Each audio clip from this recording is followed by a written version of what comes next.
बोलिए सद्गुरु भगवान की जय, उमापति महादेव जी की जय, बांके बिहारी लाल की जय, पूज्य गुरुदेव भगवान की जय। जय श्री राम, जय श्री राम, जय जय श्री राम। प्रिय भगवत प्रेमियों, हम सब बहुत ही भाग्यशाली हैं जो भगवान की कृपा से उपस्थित हुए हैं सत्संग विचारों को श्रवण करने के लिए, सत्संग विचारों को सुनने के लिए, सुनाने के लिए। गति 2 दिवस से स्वामी हरिदासानंद जी आपको सूचना दे रहे हैं कि महाराजगंज जिला में 11 तारीख को रविवार का दिन है, भंडारा होगा, लंगर होगा। तो उनके कहने का भाव ये है कि जो लोग हमेशा शिकायतें करते हैं कि दीदी हमें सेवा के बारे में नहीं बताई, स्वामी जी हमें सेवा के बारे में नहीं बताए, लंगर कर देते हैं ये लोग, भंडारा कर देते हैं, पता ही नहीं चलता है। तो हम लोगों ने सोचा है कि लोगों की शिकायतें दूर करने का प्रयास कर रहे हैं। शिकायतें तो कभी दूर नहीं हो सकती हैं, पर प्रयास किया जा सकता है। तो इसीलिए स्वामी हरिदासानंद जी गति 2 दिवस से आप सभी को सूचित कर रहे हैं, सूचना दे रहे हैं कि महाराजगंज जिला में 11 तारीख दिन रविवार के लंगर भोजन भंडारे की व्यवस्था की गई है। आप सभी आमंत्रण दे रहे हैं, हम आपको बुला रहे हैं, स्वागत है आप सभी को। और तन से, मन से, धन से जो जिस प्रकार सेवा कर सकता है वो यहाँ पर प्रत्यक्ष रूप में, अप्रत्यक्ष रूप में सभी के लिए ये सूचना जारी किया गया है। और भोजन भंडारा लंगर जो होता है वो किसी एक व्यक्ति विशेष के लिए नहीं होता, सभी के लिए होता है। सत्संग विचारों को लेके हम उपस्थित हुए हैं आपके समक्ष। कहते हैं भोजन भंडारी की बात चल रही है तो कहते हैं कि थाली में यदि भोजन रखा जाए, बहुत से लोग कहते हैं कि भोजन थाली में आया है, भोजन रखा गया है, तो भोजन आया है तो उसका आप भोग लगाएंगे तो भोग तो एक दिन बनना ही है। आपको कोई बचा नहीं सकता है। अगर आप भोग लगा रहे हैं तो एक दिन आप भी भोग बनेंगे, चिंता मत करिए। और जो लोग थाली में प्रसाद रख के ग्रहण करते हैं, जो ये कहते हैं कि ये प्रसाद है, तो वो भगवान तक की यात्रा करते हैं, भगवान तक पहुंच जाते हैं। तो इन शब्दों में जमीन आसमान के अंतर है। लोग कहते हैं भोजन है तो भोग लगा रहे हैं, तो भोग लगा रहे हैं तो अब किस चीज के भोग लगा रहे हैं ये तो आप ही जान सकते हैं। तो एक दिन आप भी भोग बनने के लिए तैयार रहिएगा। लेकिन वहीं पर सज्जन लोग, साधक लोग, साधु संत जो होते हैं वो प्रसाद खाते हैं, वो पानी को भी प्रसाद बोलते हैं। तो इसलिए वो भगवान तक की यात्रा करते हैं, भगवान तक पहुंच जाते हैं। तो सज्जनों, ये सूक्ष्म बातें हैं और समझने के लिए मैं कह रही हूँ ये बातें, क्योंकि ये बातें हमें तो बहुत अच्छे से समझ है कि अगर आप प्रसाद खाएंगे तो भगवान तक पहुँचेंगे, भोजन खाएंगे, भोग लगाएंगे तो एक दिन भोग तो आपको भी बनना होगा। तो ज़्यादा हम तो घुमाते नहीं हैं, आप सभी को पता है, सीधी सीधी बात करते हैं और सीधा सीधा उत्तर देते हैं कि जो बात बहुत से लोग घुमा फिरा के ले आते हैं, समझाते हैं, तो हम सीधा सीधा समझाने का प्रयास करते हैं। सज्जनों, संत कबीरदास जी के पास एक आता था व्यक्ति, उसका नाम था सर्वजीत। जो सर्वजीत था, सर्वा का मतलब पूरे विश्व को जीत चुका था। जानते हैं कैसे जीता था? अपनी बुद्धि से, कूटनीति से, छल से, और कुछ मर्मज्ञ भी था, कुछ अध्ययन भी कर रखा था। तो वो सर्वजीत था। तो लोगों ने कहा कि इसका नाम ही सर्वजीत रख दो, कि ये जहां जाता है वहां से जीत के आता है। तो जब वो घर आया तो उसकी माँ ने अपनी माँ से डेंगे मार रहा था आप जानते ही ना, कुछ लोग होते हैं, उनका एक कमिटी होती है, उनकी एक समिति होती है, एक ग्रुप होता है। बहुत से लोग तो ग्रुप में विश्वास करते हैं, बहुत से लोग कमिटी समिति में विश्वास रखते हैं, बहुत से लोग ट्रस्ट में विश्वास रखते हैं। क्यों? क्योंकि उनको एक ग्रुप तैयार करना है और ये इसी के माध्यम से होता भी है। तो वैसे वो भी था।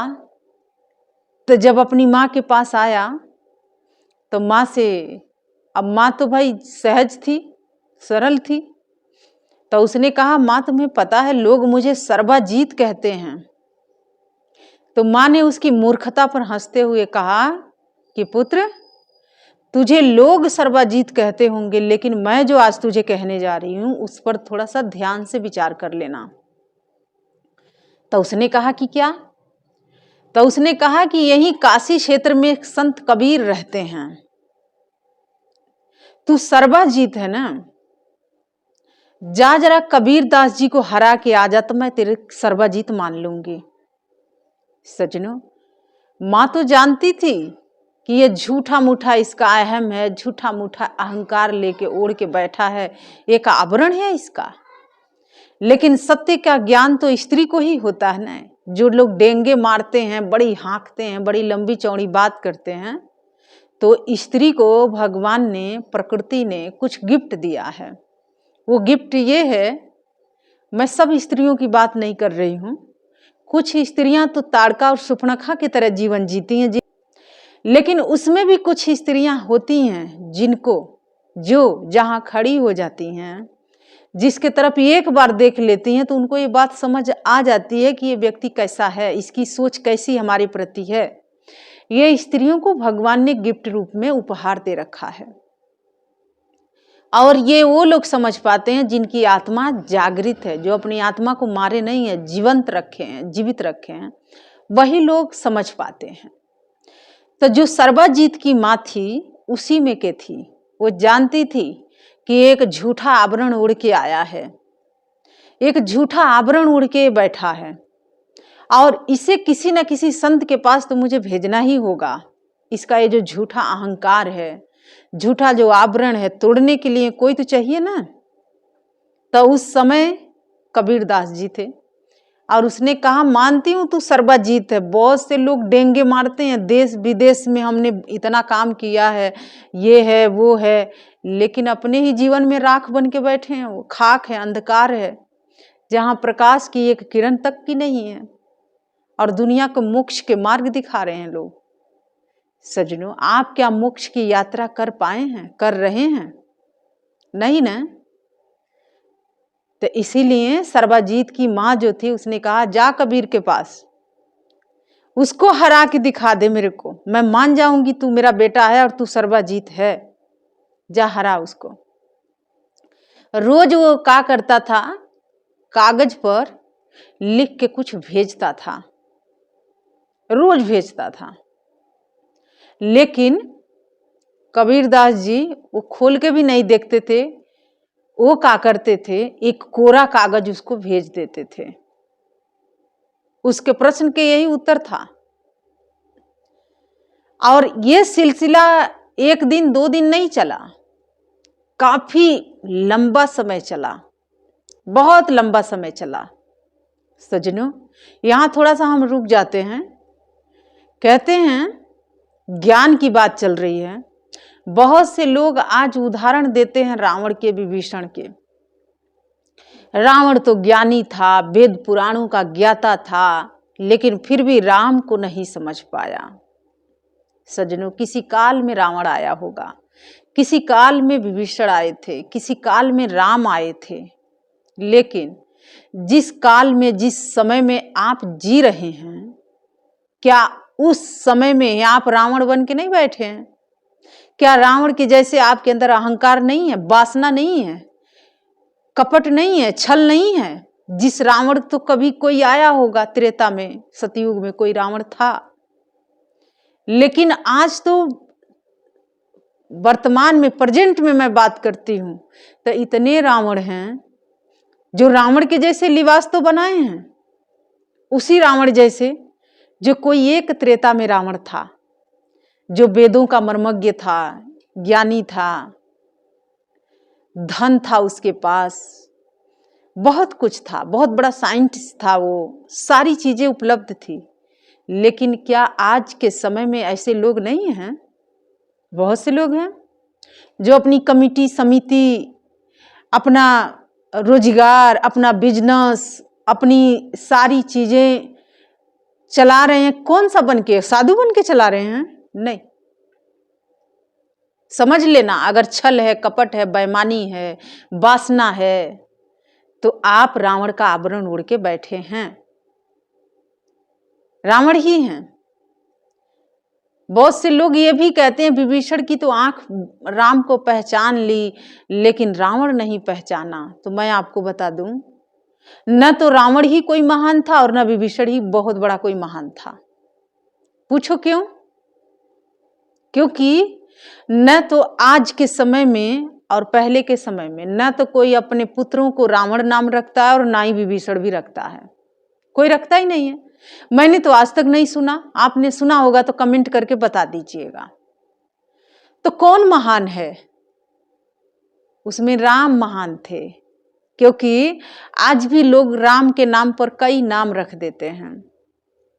बहुत से नाम है राम जी के नाम पे, बहुत लोगों का नाम है, लेकिन क्या रावण और विभीषण किसी ने रखा? नहीं रखा। जानते हैं क्यों? क्योंकि इसलिए रावण ने स्वयं भगवान से बैर रखा, गुरु का कभी सम्मान नहीं किया, गुरु को कभी अपने जीवन में स्थान नहीं दिया। और उसके गुरु कोई छोटे मोटे चेला वाला बनाने वाले नहीं थे। उसके गुरु स्वयं देवों के देव महादेव थे, योगी, महायोगी, काल, महाकाल, वो गुरु थे। लेकिन उनका भी उसने स्थान नहीं दिया।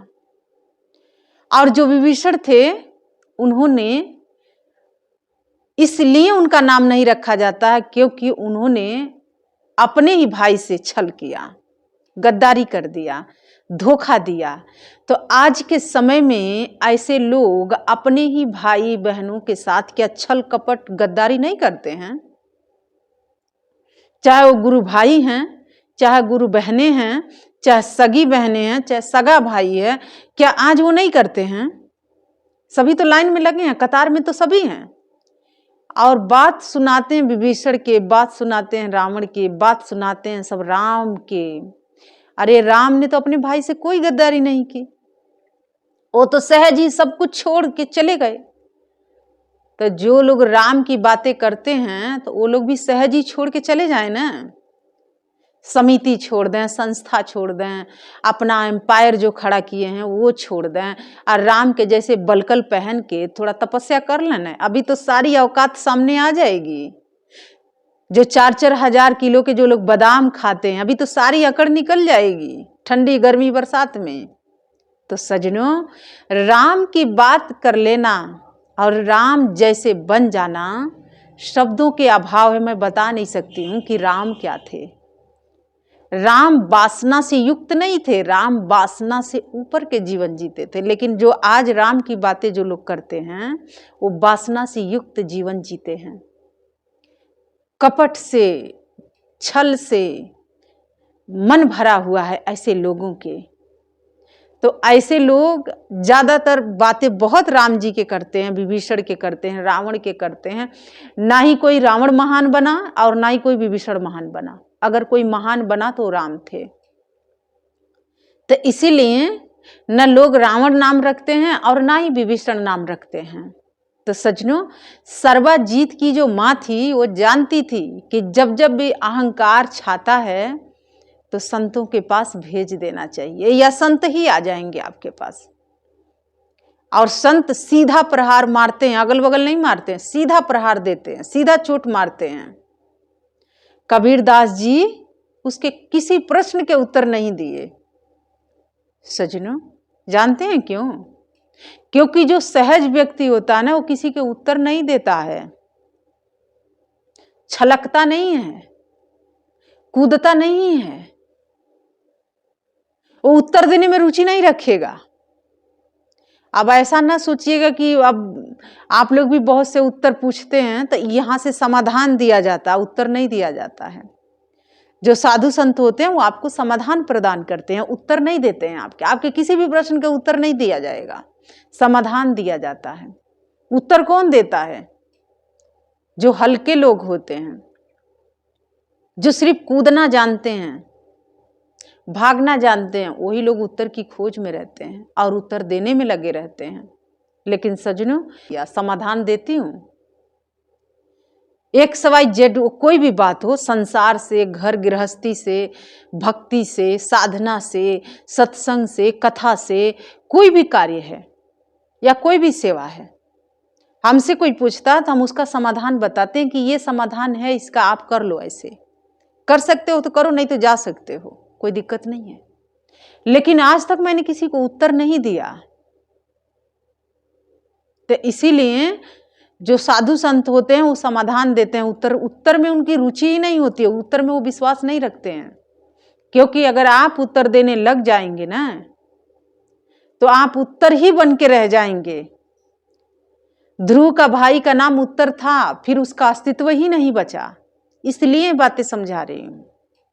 इसीलिए उत्तर मत बनिए और उत्तर मत देने में अपना जीवन लगाइए। आप समाधान प्रदान करिए, समाधान को खोजिए। समाधान से ही समस्या का निवारण होता है। इसलिए सज्जनों, कबीरदास जी उत्तर नहीं दिए, का दिए? समाधान दिए। एक दिन उसने पूछा कि आपके पास जो भी मैं लिख के भेजता हूं, आप तो उसका कोई उत्तर ही नहीं देते हैं। बहुत समय बीत गया था। तो कबीरदास जी ने कहा, मूर्ख, अज्ञानी, तू कहता कागज की देखी, मैं कहता आँखन की देखी, तेरा मेरा मनवा कैसे एक होई रे। कि हे मूर्ख, हे अज्ञानी, ये जो तू पढ़ा हुआ है ना, जो तूने ज्ञान इधर उधर से प्राप्त किया है, तो वो कागज की देखी बात कह रहा है और मैं आँखन की देखी बात कर रहा हूं। तो तेरा और मेरा विचार कैसे एक हो सकता है? तेरा और मेरा मन कैसे एक हो सकता है? नहीं होगा। और वही उसका उत्तर था, वही उसका समाधान भी था।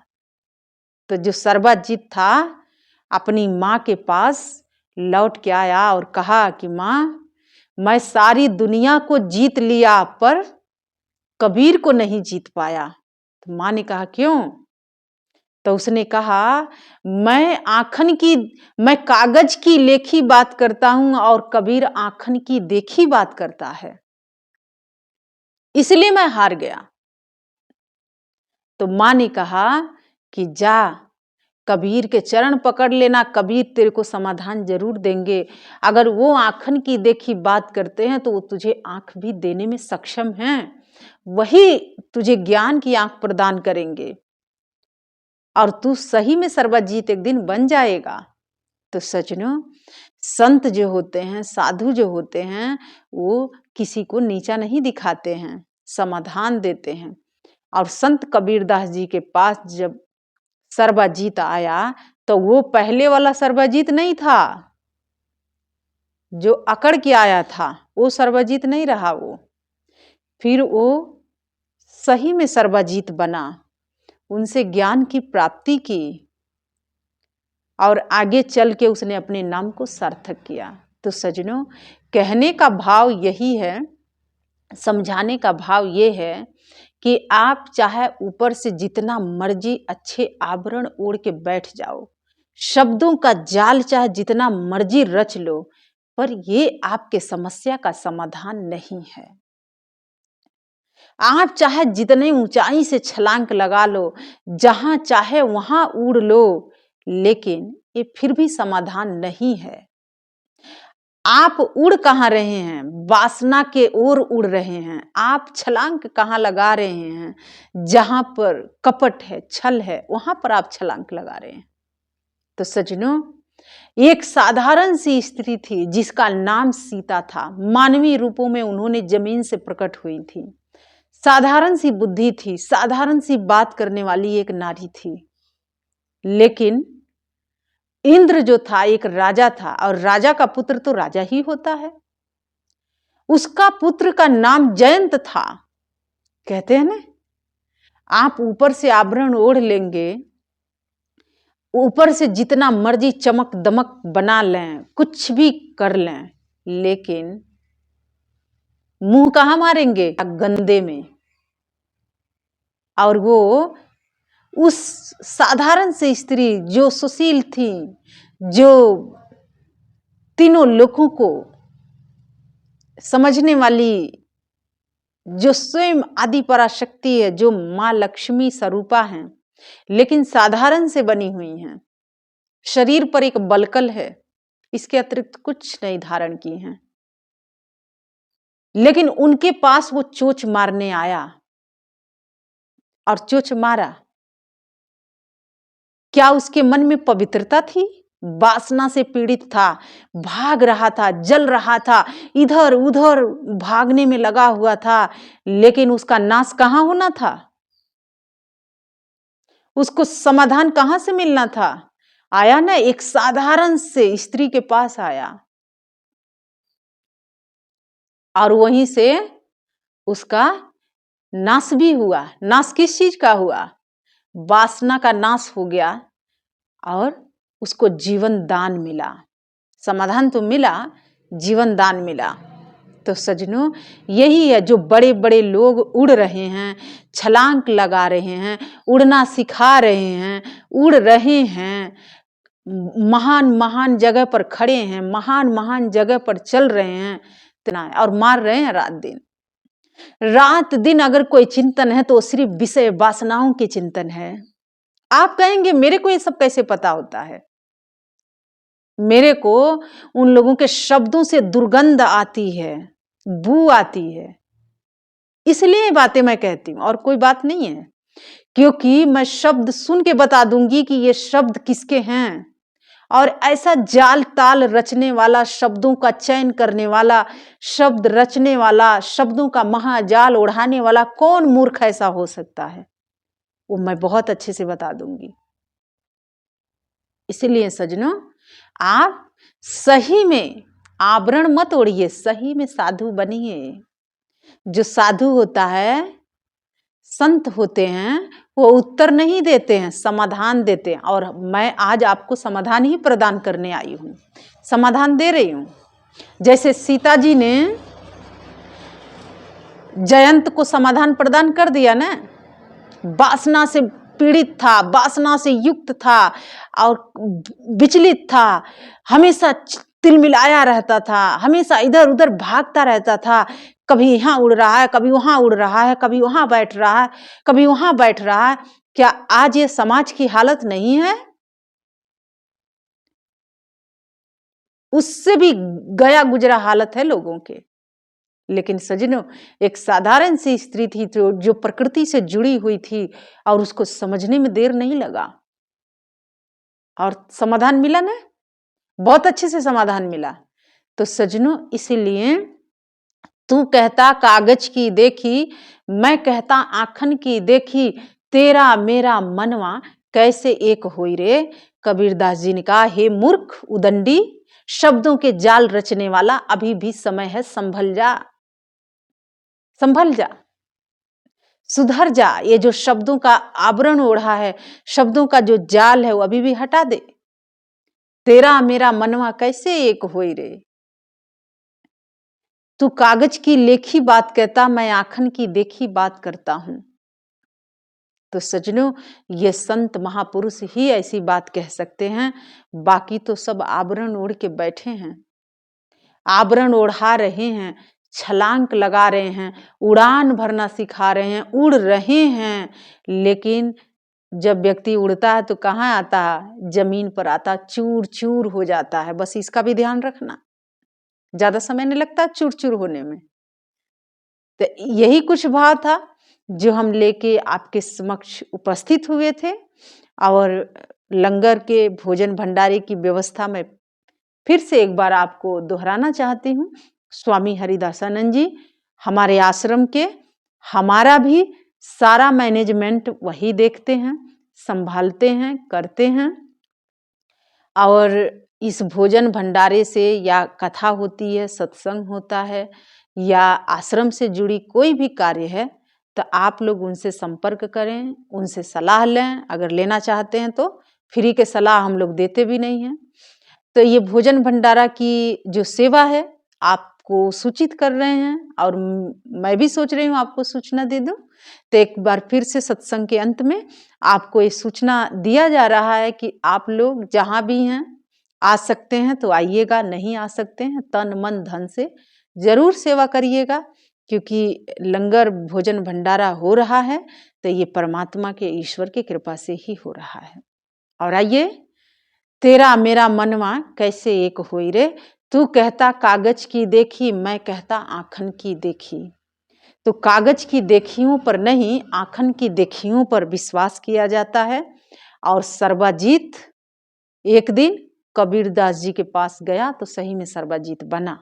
तो सजनों, बनना है तो आपको प्रयास तो करना पड़ेगा, और जयंत के तरह छलांग लगाना है, उड़ना है तो फिर चूर चूर तो होने के लिए तैयार हो जाना।